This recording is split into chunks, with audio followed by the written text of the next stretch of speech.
Hello दोस्तों, कैसे हैं आप सभी। उम्मीद करता हूं आप सभी बहुत ही अच्छे होंगे। तो आज का ये वीडियो क्लास 12th स्टूडेंटों के लिए बहुत ही खास होने वाला है, जो इस बार बोर्ड एग्जाम 2024 देने वाले हैं। क्योंकि आज के इस वीडियो में हम जानेंगे कि क्लास 12 जो हिंदी है, तो हिंदी की तैयारी आप किस प्रकार कर सकते हैं, उसको आज के इस वीडियो में हम जानेंगे। अब मैं कह रहा हूं कि खंड जो क होता है, जो हिंदी का पेपर होता है, वो दो भागों में डिवाइड होता है, बटा हुआ होता है। एक होता है खंड क, एक होता है खंड ख। तो खंड जो क है, तो खंड क से 50 नंबर के आपके बोर्ड एग्जाम में प्रश्न पूछे जाते हैं। तो उसमें से मैं कह रहा हूं, यदि आप इस वीडियो में बन गए तो आपको 30 नंबर हम दिलाकर रहेंगे। तो केवल आपका इस वीडियो को देख लीजिए, 30 नंबर आपका कंफर्म हो जाएगा। अब वो कौन कौन से 30 नंबर में हम क्या क्या टॉपिक पढ़ने वाले हैं, उसको हम जान लेते हैं। सबसे पहले हम पढ़ेंगे कि जो गद्यांश होता है, तो गद्यांश 10 नंबर में आपके बोर्ड एग्जाम में पूछा जाता है। तो इंपॉर्टेंट जो गद्यांश है, जो हम गद्यांश को कैसे सॉल्व करते हैं, वो सब हम आज के इस वीडियो में ही सिखाएंगे और 10 नंबर आपका कंफर्म हो जाएगा। उसके बाद फिर से हम जानेंगे कि इंपॉर्टेंट जो जीवन परिचय है। देखिए, साहित्यिक जीवन परिचय आपके बोर्ड एग्जाम में पूछा जाता है 10 नंबर में। एक लेखक से पूछा जाता है, एक कवि से पूछा जाता है। बट जीवन परिचय तो बहुत है ना, पर हमें कौन तैयार करना है जो बोर्ड एग्जाम में हर बार पूछा जाता है, उसको हम इस वीडियो में जानेंगे। और उसके बाद तीसरा हम टॉपिक जानेंगे जो है कहानी। कहानी आपके बोर्ड एग्जाम में 5 नंबर में पूछा जाता है। तो कहानी को इंपॉर्टेंट कौन सा कहानी है, जैसे पंचलाइट है, बहादुर है, तो इनमें से इनको भी हम डिस्कस करेंगे इसी वीडियो में। उसके बाद अंतिम हमारा आता है खंड काव्य।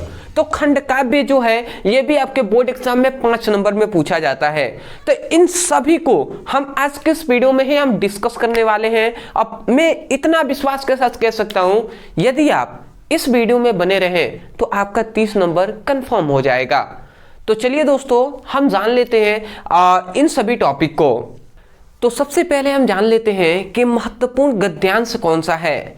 तो देखिए, हमने यहाँ पे लिख दिया है क्लास 12 हिंदी इन VPI टॉपिक, ठीक है, मतलब वेरी वेरी इंपॉर्टेंट जो टॉपिक है उसको हम देखेंगे। अब पहला है महत्वपूर्ण गद्यांश, जो कि आपके बोर्ड एग्जाम में कितने नंबर, जो कि आपके बोर्ड एग्जाम में 10 नंबर में पूछे जाते हैं, ठीक है। तो वो कैसे, तो देखिए, सबसे पहले आपको गद्यांश में एक पैराग्राफ दे देगा इस प्रकार, और उसके जस्ट नीचे कितना 5 क्वेश्चन देता है, इस प्रकार 5 क्वेश्चन आपको दे देगा। जो एक क्वेश्चन होता है ना, वो 2 नंबर का होता है। तो 2 नंबर का क्वेश्चन है, 5 क्वेश्चन है, तो 10 नंबर आपका यहां से कंफर्म हो गया। बात समझ में आ रहा है। अब आता है कि यदि आपने इसको कुछ भी नहीं पढ़ा है, फिर भी आप इसको कैसे हल कर पाएंगे, उसको हम ट्रिक के माध्यम से आज के इस वीडियो में बताएंगे आपको। तो ध्यान से आप समझेंगे। एक रिक्वेस्ट है, यदि आपको थोड़ा साफ साफ नहीं दिखाई दे रहा है तो वीडियो की क्वालिटी को आप बढ़ा लीजिए। आपके मोबाइल के सेटिंग में जाकर आप वीडियो की क्वालिटी को बढ़ा सकते हैं, इतना तो आपको पता ही होगा। ऊपर 3 डॉट का ऑप्शन दिखाई दे रहा होगा, उस पर क्लिक करेंगे, ठीक है, एडवांस का सेटिंग आएगा, उसके बाद आप क्लिक करके अपनी सेटिंग को बढ़ा सकते हैं। अब हम समझते हैं। देखिए, सबसे पहले जो पैराग्राफ देना उसको पढ़ लीजिएगा, चुपचाप आपको पढ़ लेना है।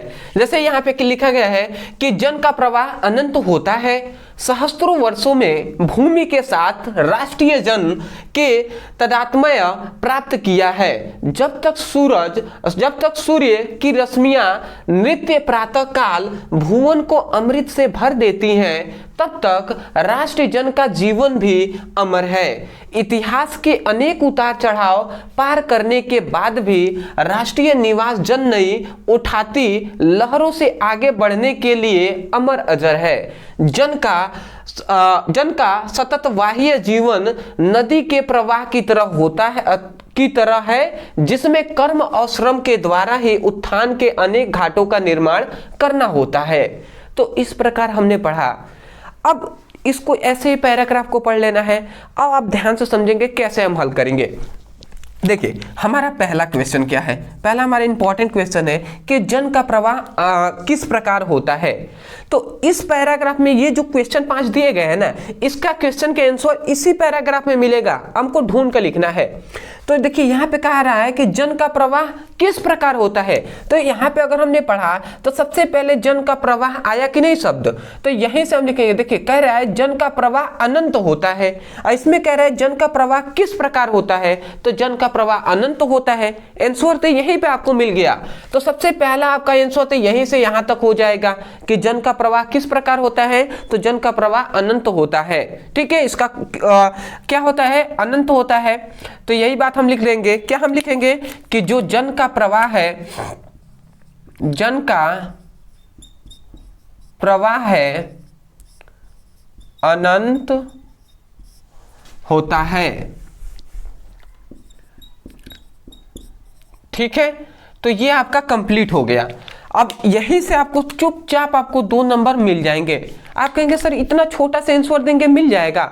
हाँ भैया बिल्कुल आपको मिल जाएंगे, निश्चिंत रहना है आपको इस बात से। ठीक है, तो देखिए इसी प्रकार आपको सॉल्व करना है। दूसरा आता है कि दिए गए पद्यांश के शीर्षक और लेखक का नाम लिखिए। ठीक है, तो शीर्षक मतलब ये जो पैराग्राफ है ये किस पाठ से लिया गया है ये आपको लिखना है और उसके लेखक का नाम लिख देना है। तो आपने इसको पढ़ा तो क्या आपके दिमाग में कुछ आया कि ये किस पाठ का है? अगर आप देखते हैं तो यहाँ पे देखिए जन का बात हो रहा है, ठीक है, भूमि की बात हो रही है, राष्ट्रीय की बात हो रही है, राष्ट्रीय जन। इसका मतलब एक आपका चैप्टर है ना राष्ट्र का स्वरूप। देख रहे हैं राष्ट्र यहाँ पे शब्द आया, फिर से यहाँ पे आ रहा है। ठीक है, और भी बहुत सारे इतिहास की बात आ रही है। ठीक है, राष्ट्रीय निवास की बात आ रही है, क्रम और श्रम की बात आ रही है। तो इसका मतलब ये जो शीर्षक इसके कौन है, तो ये बात आपको पता चल गया कि इसके शीर्षक, ये किस शीर्षक, मतलब इसका शीर्षक क्या है और इसके लेखक। तो देखिए इसका शीर्षक मतलब शीर्षक क्या है, राष्ट्र का स्वरूप है, राष्ट्रीय का स्वरूप। ठीक है, राष्ट्र का स्वरूप है। और इसके याद रखेंगे राष्ट्र के स्वरूप के लेखक कौन है, अरे डॉक्टर वासुदेव शरण अग्रवाल जी हैं। तो ये बात हम लिख सकते हैं, डॉक्टर वासुदेव शरण अग्रवाल। ठीक है, तो डॉक्टर वासुदेव शरण अग्रवाल जी हैं। तो यही बात आप लिख देंगे कि प्रस्तुत पद्यांश हमारे पाठ्य पुस्तक के राष्ट्र के स्वरूप शीर्षक से लिया गया है, जिसके लेखक डॉक्टर वासुदेव शरण अग्रवाल जी हैं। इतनी बात आप लिख सकते हैं। यदि कुछ ना है तो केवल शीर्षक लिखिएगा, नाम लिख दीजिएगा, लेखक नाम लिख दीजिए, आपका काम हो गया जैसे हमने लिखा है। समझ रहे हैं? तो ये आपका कंप्लीट होता है। फिर से यहां से आपके 2 नंबर कंप्लीट। उसके बाद तीसरा क्वेश्चन समझिएगा, रेखांशित अंशों की व्याख्या कीजिए। अब ये जो पैराग्राफ है ना इसमें कुछ रेखांशित अंश कर देगा। तो देखिए जैसे कि मान लेते हैं यहाँ पर ऐसे ही आपका दिया गया था, ठीक है, मैंने अब कर दे रहा हूं आपको। तो देखिए इस प्रकार ये रेखांशित अंश इस प्रकार आपका दिया गया था। ठीक है, यहां तक। अब समझिएगा, देखिए यहाँ पे कह रहा है कि जन का प्रवाह अनंत होता है, सहस्त्रों वर्षों में भूमि के साथ राष्ट्रीय जन का तादात्म्य प्राप्त किया है। अब देखिए हालांकि मैं आप जानते भी हैं कि मेरा मुख्य जो सब्जेक्ट है, मेन जो सब्जेक्ट है फिजिक्स केमिस्ट्री है, जो कि मैं आपको पढ़ाता हूं। बट स्टूडेंटों का मांग था कि सर ऐसा कोई ट्रिक से बता दीजिए जिससे हम जो हिंदी है, हिंदी के पेपर में कुछ अच्छा नंबर स्कोर कर पाएँ। तो उसके लिए मैं बता रहा हूँ। तो देखिए मैं भी हालांकि सरकारी स्कूल से ही पढ़ा हुआ हूँ, तो यहाँ पे जो हिंदी के टीचर हमारे स्कूल में थे नहीं, जब मैं क्लास 12th में था, ठीक है, क्लास 10th में भी था। तो उस समय क्या हुआ था कि जो हमारे टीचर थे वो हमको बताए थे, जब आए अंतिम समय में उनको बुलाया गया, तो वो जब आए तो उन्होंने कहा देखिए उतना समय तो नहीं है कि डिटेल में हम आपको पढ़ा सके। वो हमसे भी कहते और उसी जैसे अब एग्जाम आपके कुछ ही दिन बचे हुए हैं, वैसे ही एग्जाम हम लोग के बहुत ही नज़दीक आ गया था। तो उस समय पर उन्होंने कहा था कि देखिए आपको क्या करना है, सिंपल में जिसका रेखांशित अंश किया गया है, उन्होंने हमें यही कहा कि जो रेखांशित अंश है, ठीक है, उसका आपको व्याख्या करना है। तो सिंपल में अपने शब्दों में कुछ लिख दीजिए। जैसे यहाँ पे कह रहा है कि जन का प्रवाह अनंत होता है सहस्त्रों वर्षों। अब सहस्त्रों वर्षों का मतलब क्या होता है कि लगभग 100 वर्षों। ठीक है, तो इस प्रकार थोड़ा सा आप अपने शब्दों में ही बनाकर लिख लीजिए, ऐसा उन्होंने कहा था। तो आप तो बनाकर लिख ही सकते हैं, थोड़ा बहुत अपने शब्दों में बनाकर लिख लेंगे। फिर भी उन्होंने कहा था देखिए अगर कुछ भी ना समझ में आए ना, कुछ भी ना समझ में आए, तो अब आप क्या कीजिएगा, जो रेखांशित अंश किया गया है उसी को सेम टू सेम आपको यहाँ पे इसके उत्तर में लिख देना है। 2 नंबर नहीं तो 1 से 1.5 नंबर तो आपको मिल ही जाएंगे।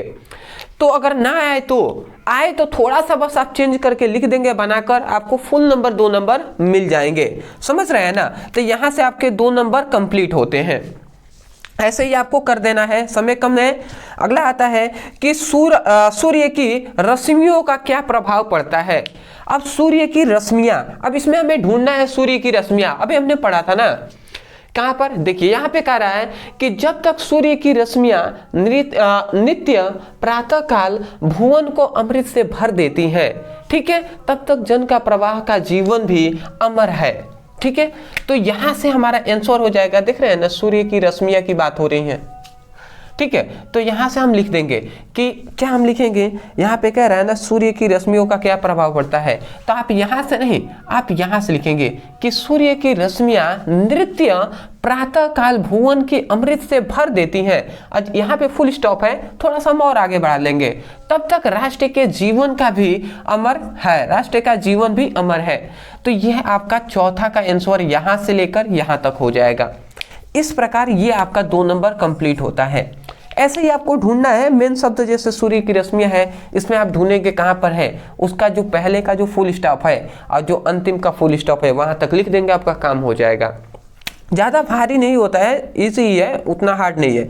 अगला कह रहा है कि घाटी का निर्माण का क्या आशय क्या है। जो घाटों का निर्माण का आशय क्या है। अब घाटों का निर्माण, तो देखिए घाटों का निर्माण हम इसमें ढूंढेंगे, तो देखिए यहाँ पे अगर हम देखें अनेक घाटे का निर्माण करना होता है। देखिए यहाँ से हम अगर पढ़ें तो कह रहा है जिसमें कर्म और श्रम के द्वारा उत्थान के अनेक घाटों का निर्माण करना होता है। कह रहा है कि घाटों का निर्माण का आशय क्या है, उसका क्या मतलब, हम किस लिए घाटों का निर्माण करते हैं। तो यहाँ से हम लिख देंगे कि कर्म और श्रम, ठीक है, कर्म और श्रम के द्वारा उत्थान के अनेक घाटों का निर्माण करते हैं। ठीक है, तो या तो आप यहां से लिख दें, यहां से यहां तक, या और भी आप अच्छे से लिखना चाहें तो यहां से लिखेंगे और बेटर रहेगा कि जन का सतत बाह्य जीवन नदी के प्रवाह की तरह होता है, जिसमें कर्म और श्रम के द्वारा ही उत्थान के अनेक घाटों का निर्माण करना होता है। यह आपका यहां से 2 नंबर मिल गया। समझ रहे हैं? तो ये आपके 5 क्वेश्चन हल हो गए, 10 नंबर आपके कंफर्म हो गए हिंदी से। अब मैं आपको कह दूं कि आप सोच रहे होंगे कि सर बहुत सारे चैप्टर है, क्यों आप इस चैप्टर से बता रहे हैं। देखिए मैं जहां तक पेपर देखा हूं, ठीक है, 2014 से लेकर अभी तक के, उन सभी में राष्ट्र का जो स्वरूप जो चैप्टर है, इससे हर साल पूछा जाता है एक।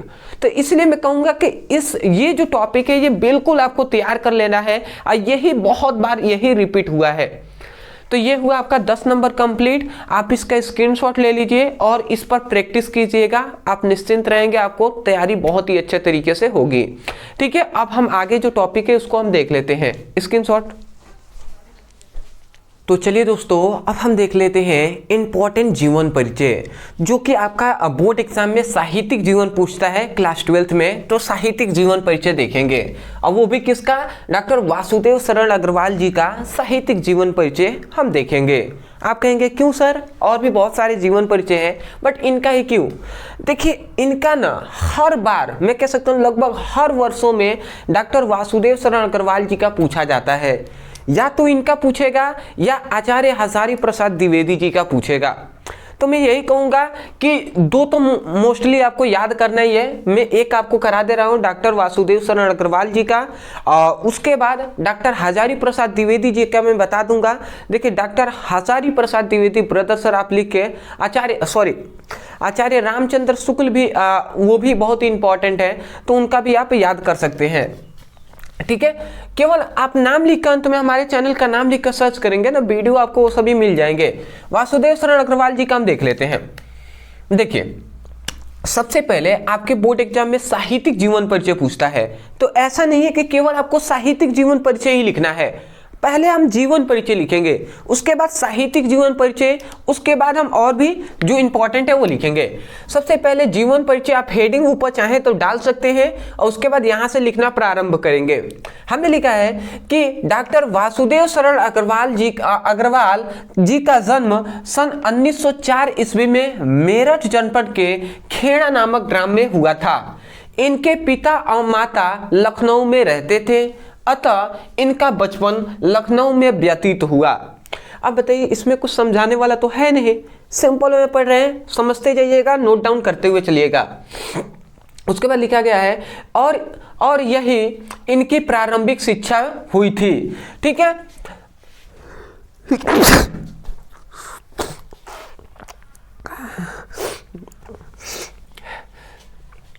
तो यहां पे कह रहा है कि और इनकी प्रारंभिक शिक्षा, यहाँ पर प्रारंभिक शिक्षा भी हुई थी। ठीक है, मतलब लखनऊ में ही इनकी प्रारंभिक शिक्षा हुई थी। इन्होंने काशी विश्वविद्यालय से MA तथा लखनऊ विश्वविद्यालय से परिणतिकालीन भारत नामक शोध प्रबंधक पर डीलेट की उपाधि प्राप्त किया या की लिख सकते हैं। उसके बाद भारतीय संस्कृति और पुरातत्व के यह महान पंडित एवं साहित्यकार सन 1967 ईस्वी में परलोक सिधार गए। ये इतनी बातों को आपको जीवन परिचय में लिखना ही है। देखिए, इसमें कुछ समझाने वाला है नहीं, समझाने वाला होता है तो मैं खुद समझाता हूं। अब इसमें क्या समझाना, आप पढ़ेंगे ही समझ में आ जाएगा। ठीक है, उसके नीचे आप लिखेंगे क्या, साहित्यिक परिचय। ये तो जीवन परिचय हुआ, उसके साथ साथ साहित्यिक जीवन परिचय लिखना है। मोस्टली तो आपसे साहित्यिक जीवन परिचय ही पूछता है, बट इसका मतलब ये बिल्कुल नहीं है कि केवल आपको साहित्यिक जीवन परिचय ही लिखना है। पहले थोड़ा सा आप एक्सप्लेन करेंगे उनके जीवन के बारे में जीवन परिचय में, उसके बाद साहित्य में उनका क्या योगदान है उसको साहित्यिक जीवन परिचय में हम लिखते हैं। देखिए यहाँ पे साहित्यिक परिचय हेडिंग डालेंगे, रेड पेन का यूज नहीं करेंगे, ब्लैक पेन का यहाँ से यूज करेंगे। उसके बाद डॉक्टर वासुदेव शरण अग्रवाल भारतीय संस्कृत, पुरातत्व और प्राचीन इतिहास के प्रखंड एवं अन्वेषक थे। इनके अधिकांश निबंध प्राचीन भारतीय इतिहास और संस्कृत से संबद्ध हैं। इन्होंने वाणभट्ट के हर्ष चरित्र का सांस्कृतिक अध्ययन प्रस्तुत किया और प्राचीन महापुरुषों श्री कृष्ण, वाल्मीकि, मनु आदि के आधुनिक दृष्टि से बुद्धिस्मता चरित्र प्रस्तुत किया। यही बात आपको लिखना है। देखिए, इसमें कुछ ज़्यादा हार्ड नहीं है। इनके साहित्य में क्या योगदान है वही सब बताया गया है कि डॉक्टर वासुदेव शरण अग्रवाल जी भारतीय संस्कृत, पुरातत्व और प्राचीन जो इतिहास है उसके प्रखंड एवं अन्वेषक थे। ठीक है, इनका अधिकांश निबंध जो है वो प्राचीन भारतीय इतिहास, प्राचीन के जो भारत था उनके इतिहास पर संस्कृत के संबद्ध हैं। इन्होंने वाणभट्ट का जो हर्ष चरित्र है, वाणभट्ट का जो हर्ष चरित्र की सांस्कृतिक अध्ययन का प्रस्तुत किया है और प्राचीन महापुरुष जो श्री कृष्ण, वाल्मीकि है उनके मनु आदि का आधुनिक दृष्टि से बुद्धिस्मता चरित्र को प्रस्तुत किया है। तो ये थोड़ा सा आप एक दो बार पढ़ेंगे, समझेंगे तो आपको समझ में भी आएगा और याद करने का प्रयास करेंगे, बहुत ही आसानी से याद भी हो जाएगा। उसके बाद आता है हमारा अगला, नीचे ये लिखना बहुत ही इंपॉर्टेंट है, ये 3 लाइन। अगर आप केवल यहाँ पर लिख के छोड़ देते हैं, मैं 100% कहूँगा कि 5 नंबर का ये टॉपिक है, आपको 3 ही नंबर मिलेगा। बट ये अगर 3 लाइन आपने लिख दिया आपको 5 नंबर फुल मिलेंगे, क्योंकि यही 2 नंबर का होता है।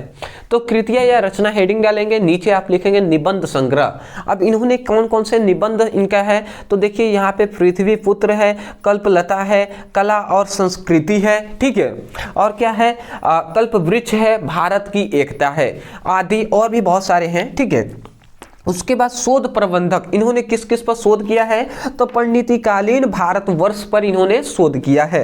उसके बाद आलोचक ग्रंथ, इनकी कौन कौन सी ऐसी ग्रंथ है जिसमें इनकी आलोचना हुई है, आलोचक ग्रंथ कौन कौन से हैं, तो पद्मावत की संजीवनी व्याख्या, पद्मावत की जो संजीवनी व्याख्या है इन पर इनके आलोचक ग्रंथ है, और दूसरा है हर्ष चरित्र का सांस्कृतिक अध्ययन, ये एक आलोचक ग्रंथ इनका है। ठीक है, तो ये हुआ आपका डॉक्टर वासुदेव शरण अग्रवाल जी का साहित्यिक जीवन परिचय। तो इसको आप स्क्रीनशॉट ले लीजिए, ये आप याद बिल्कुल रखेंगे, 5 नंबर आपका कंफर्म हो जाएगा। इससे पहले हमने 10 नंबर कंफर्म किया है, गद्यांश इंपॉर्टेंट। उसके बाद एक जीवन परिचय जो लेखक से हमने देख लिया, जो 5 नंबर में पूछा जाता है। वैसे ही 5 नंबर आपसे कवि में भी पूछा जाता है, तो कवि का कौन इंपॉर्टेंट है उनको हम जीवन परिचय, जो साहित्यिक जीवन परिचय होता है उसको हम देखते हैं। स्क्रीनशॉट। तो अब हम देख लेते हैं इंपॉर्टेंट जो लेखिका है,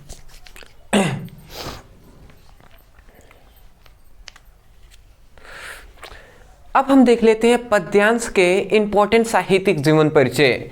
तो देखिए लेखक का तो हमने जीवन परिचय देख लिया, वासुदेव शरण अग्रवाल जी का। अब हम देख लेते हैं जो कवि हैं जिनका पूछा जाता है, जैसे महादेवी वर्मा। तो महादेवी वर्मा का साहित्यिक जीवन परिचय अब हम जान लेते हैं। देखिए कवि में 2 आपके मोस्ट इंपॉर्टेंट हैं, एक है महादेवी वर्मा और दूसरा है जयशंकर प्रसाद। तो जयशंकर प्रसाद का भी आप तैयार कर सकते हैं, अदरवाइज महादेवी वर्मा का हम देख लेते हैं क्योंकि मोस्ट इंपॉर्टेंट ये भी है। देखिए हमने यहाँ पे लिखा है, सबसे पहले इनका जीवन परिचय लिखेंगे, उसके बाद आप साहित्यिक जीवन परिचय, उसके बाद आप कृतियाँ लिखेंगे। एक को मैं पढ़ रहा हूँ, आप ध्यान से समझिएगा। देखिए जीवन परिचय यहाँ पे लिखा गया, महादेवी वर्मा का जन्म फर्रुखाबाद के एक शिक्षित परिवार में सन 1907 ईस्वी के होलिका दहन के दिन हुआ था। अब सिंपल में समझ में आ गया, फर्रुखाबाद में हुआ था, एक शिक्षित उनका परिवार था और उसके बाद 1907 ईस्वी में होलिका दहन जब होता है उस दिन हुआ था। इनके पिताजी श्री गोविंद प्रसाद वर्मा भागलपुर के कॉलेज में प्रधानाचार्य थे। ठीक है, मतलब इनके पिताजी प्रधानाचार्य थे और उनके पिताजी का नाम क्या था, गोविंद। ठीक है, गोविंद प्रसाद वर्मा था। उसके बाद यहाँ पे कहा जा रहा है इनकी माता हेमरानी परम विदुषी धार्मिक महिला थी। मतलब इनकी जो माता जी थी हेमरानी, वो एक धार्मिक महिला थी एवं नाना उनके जो थे वो ब्रज भाषा के एक अच्छे कवि थे। ठीक है, और 11 सितंबर 1987 को इस महान लेखिका का स्वर्गवास हो गया। 1987 ईस्वी का इनका मृत्यु हो गया था 11 सितंबर को। तो इतना ये तो पढ़ के ही आपको समझ में आ जा रहा होगा। जीवन परिचय आप इतना कम से कम बेसिक इनका लिखेंगे, इंट्रोडक्शन जो है। उसके बाद अब हम लिखेंगे साहित्यिक जीवन परिचय, साहित्य में क्या क्या योगदान है उसको हम जानेंगे। तो हमने लिखा साहित्यिक परिचय। देखिए हमने यहाँ पे लिखा है कि महादेवी वर्मा साहित्य और संगीत के अलावा चित्रकला में भी रुचि रखती थी। इनकी साहित्य साधना के लिए भारत सरकार द्वारा इन्हें पद्म भूषण से सम्मानित किया गया। पद्म भूषण एक अवार्ड होता है, उससे इनको सम्मानित किया गया है। उसके बाद इनके ग्रंथ यामा पर भारतीय, इनका एक ग्रंथ है यामा, तो यामा पर भारतीय ज्ञान पीड़ित पुरस्कार प्राप्त हुआ। ठीक है, और इन्हें आधुनिक युग का मीरा कहा जाता है। आधुनिक युग का क्या कहा जाता है, मीरा कहा जाता है। इस काव्य में वेदना का प्रधानता है। जो ये काव्य है इसमें इनके काव्यों में वेदना का क्या है, प्रधानता है, महत्व है। ठीक है, अधिक है। उसके बाद आता है कृतियाँ। इतना आप साहित्यिक जीवन परिचय में लिख देंगे, बहुत है। उसके बाद कृतियाँ। अब ये कृतियाँ होता है ना, ये मोस्ट इंपॉर्टेंट होता है, ये तो जरूर लिखना है। देखिए महादेवी वर्मा के प्रमुख कृतियाँ इस प्रकार है। पहला है काव्य, जैसे कि निहार। इनका काव्य कौन कौन सा है, निहार एक काव्य है, रश्मि एक इनका काव्य है, फिर से निर्जय एक काव्य है, दीप शिखा, यामा, ये सभी इनके काव्य हैं। याद रखेंगे, ऑब्जेक्टिव क्वेश्चन में भी बहुत ही यूजफुल साबित होंगे ये आपके लिए। अगला आता है गद्य रचनाएं। अब इनकी गद्य में भी रचनाएं हैं, उसको हम देख लेते हैं। तो कह रहा है अतीत के चलचित्र। ठीक है, जो अतीत का इनका चलचित्र है, ये इस पर इन्होंने क्या लिखा है, इनकी रचनाएं हैं अतीत का चलचित्र, स्मृति की रेखाएं और श्रृंखला का कड़ियाँ। तो इनकी ये 3 क्या है, गद्य रचनाएं हैं। ये हुआ आपका महादेवी वर्मा का जो साहित्यिक जीवन परिचय है, जिसको हमने आसान शब्दों में लिखकर आपको इसी वीडियो में हमने बता दिया।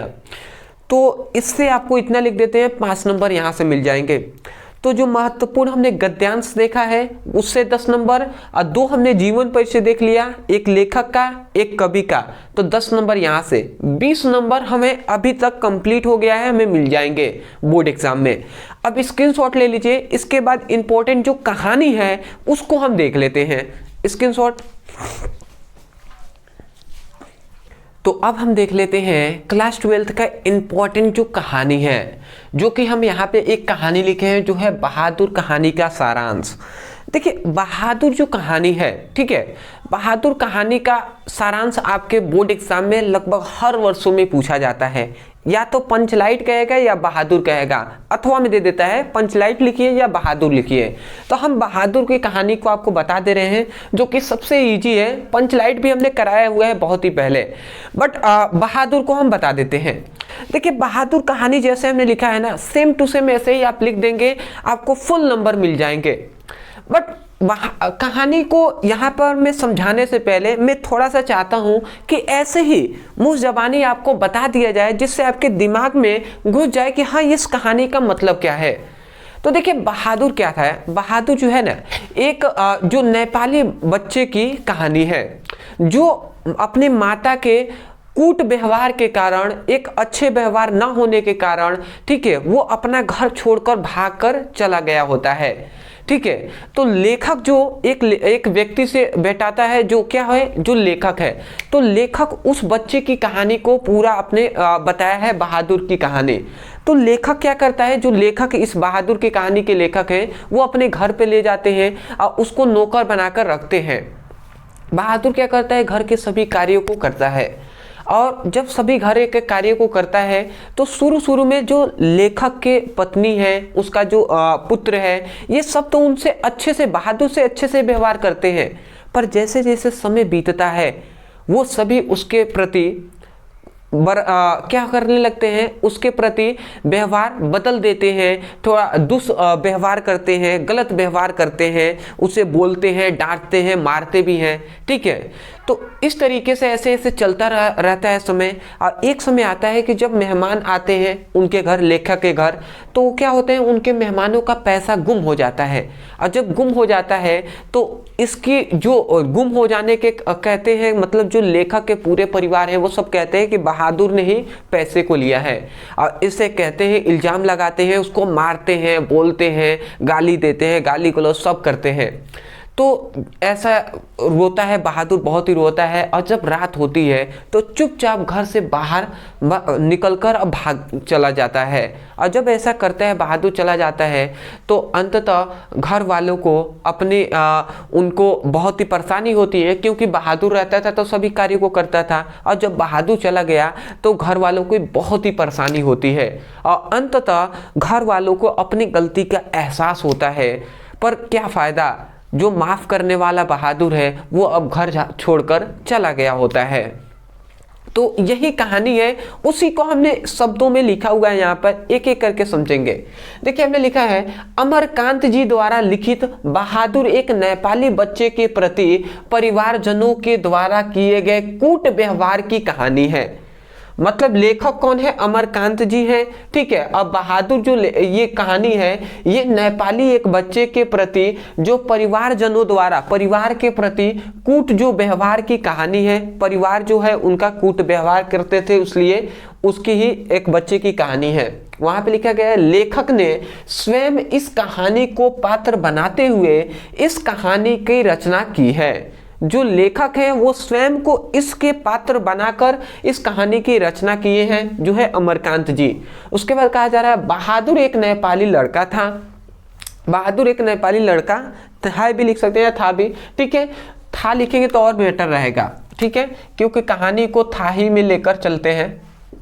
ठीक है, जो अपने माँ के कूट व्यवहार के कारण घर छोड़कर भाग आया है। ठीक है, भाग आया, था ही लिखें, था में लिखेंगे तो और बेटर रहेगा। ठीक है, लेकिन क्या है, यहाँ पे हमने क्या कहा था, बहादुर एक नेपाली लड़का था जो अपने माँ के कूट व्यवहार, मतलब गलत व्यवहार, दुष्व्यवहार के कारण घर छोड़कर भाग आया था। लेखक ने उसे अपने घर में नौकर बना लेते हैं। लेखक की पत्नी निर्मला और उसके परिवार पहले तो बहादुर के प्रति अच्छा व्यवहार करते हैं।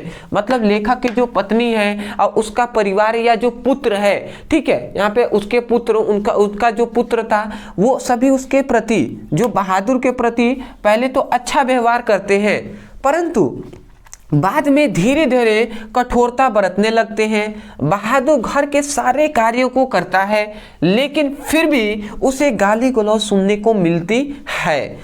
लेखक की पत्नी और उसका बेटा किशोर तो मानो बहादुर को पीटने का बहाना ढूंढते रहते हैं। एक बार मेहमानों के कुछ रुपए खो जाने पर घर वालों ने बहादुर पर चोरी का इल्जाम लगाया और उसे बहुत पीटा तो बहादुर रात में बिना किसी को बताए घर छोड़कर भाग गया। उसके जाने के बाद घर में मातम छा गया, क्योंकि सभी को आराम की आदत लग चुकी थी। तब सभी घर वालों को अपनी गलती का एहसास होता है, लेकिन माफ करने वाला बहादुर अब जा चुका था। तो समझ में आया ये क्या है? कहानी ज़्यादा हार्ड नहीं है। एक जो बालक है, ठीक है, नेपाली बालक है, जो अपने घर छोड़कर भाग आया होता है और लेखक जो है वो अपने घर में नौकर बना लेते हैं। उनके परिवार, जो लेखक के पूरे परिवार हैं, जैसे उनकी पत्नी है, उनका बेटा है, शुरू में तो उससे अच्छा व्यवहार करते हैं, पर अंततः वो कुछ दिनों बीतने के बाद वो उससे दुष्ट व्यवहार करने लगते हैं, जिसके कारण वो सहता रहता है। और एक समय पर जब मेहमानों के रुपए खो जाते हैं तो उसको चोरी लगा देते हैं बहादुर पर। तो बहादुर क्या करता है? बहादुर को चोरी का इल्जाम लगता है, मारते हैं, पीटते हैं, गाली गलौज करते हैं। तो अंततः फिर से बहादुर अपना जो बोरिया बिस्तर है वो बांधता है और रात में बिना किसी को बताए भाग जाता है। ठीक है, तो अंततः घर वालों को एहसास भी होता है कि उन्होंने गलती किया है और ढूंढने जाते हैं, नहीं मिलता है। जो माफ़ करने वाला बहादुर होता है वो अब जा चुका होता है। तो यही है कहानी पूरा। मैं आशा करता हूँ कि समझ में आपको आ गया होगा। तो ये आपको कहानी 5 नंबर दिलाएगा। तो अभी तक आपका टोटल हो गया 25 नंबर। 25 नंबर कंफर्म, स्क्रीनशॉट ले लीजिए। अगला हम देख लेते हैं हमारा कौन सा टॉपिक है। स्क्रीनशॉट। तो अभी तक हमने दोस्तों 3 टॉपिक को क्लियर हमने देख लिया है। एक है महत्वपूर्ण। सबसे पहले हमने क्या देखा? महत्वपूर्ण जो गद्यांश है उसको हमने सॉल्व किया। उसके बाद इंपॉर्टेंट जो जीवन परिचय है महत्वपूर्ण, उसको हमने तैयार किया है। उसके बाद कहानी जो है वो हमने देख लिया। अब हमारा अंतिम आता है जो है खंड काव्य, जो 5 नंबर में पूछा जाता है। तो इसको हम देख लेते हैं। तो देखिए, सबसे पहली बात मैं आपको बता दूं, खंड काव्य जो होता है ना, ये हर जो जिला है उसके लिए अलग अलग होता है। डिस्ट्रिक्ट के अनुसार ये बांटा गया होता है। जैसे किसी में रश्मि रथी पूछा गया है, किसी में सत्य की जीत पूछा गया है। इसी प्रकार अलग अलग खंड काव्य अलग अलग जिलों में पूछे जाते हैं। तो ये आपका कर्तव्य है कि पता लगाना कि हमारे ज़िले में कौन सा खंड काव्य पूछा जाता है। तो ये आप कर लीजिएगा, ठीक है। आप अपने टीचर से या अपने जो दोस्त हैं उनसे पूछिएगा कि हमारे ज़िले में कौन सा खंड काव्य पूछा जाता है। वहाँ से आपको पता चल जाएगा। अगर पता लगाना चाहें तो आप कहीं से भी लगा सकते हैं। मैं आशा करता हूँ आप समझ गए होंगे, ठीक है। तो इसको आप अपना तरीके से कर लीजिएगा। तो टोटल हम देखें तो आपका 25 नंबर पहले ये खंड काव्य तैयार कर लेते हैं। 30 नंबर आपके जो खंड क है उससे कंप्लीट हो गए, ठीक है। तो 30 नंबर कंप्लीट। तो आप इतना अगर कर लेते हैं केवल खंड क से, तो 30 नंबर यूं ही आपको हलवे में मिल जाएंगे। समझ रहे हैं ना? कितना मिनट लगा? 30 नंबर आपके कंफर्म हो गए। अब हम देखते हैं जो व्याकरण है उस पर भी हम जल्दी वीडियो लाएंगे खंड ख पर, जिससे हम कम से कम 50 नंबर का है तो 50 में से 30 नंबर लाने का पूरा प्रयास करेंगे कि 30 से 35 नंबर कैसे हम उस पर एक ही वीडियो में आपको क्लियर करा दें। तो अगर चाहिए आपको व्याकरण पर वीडियो तो कमेंट सेक्शन में आप हमें ज़रूर बताइएगा। अदरवाइज मैं यही कहूँगा, देखिए बहुत ही मेहनत लगता है, तो बिल्कुल सपोर्ट कीजिएगा। अगर आप सपोर्ट नहीं करेंगे तो कौन करेगा।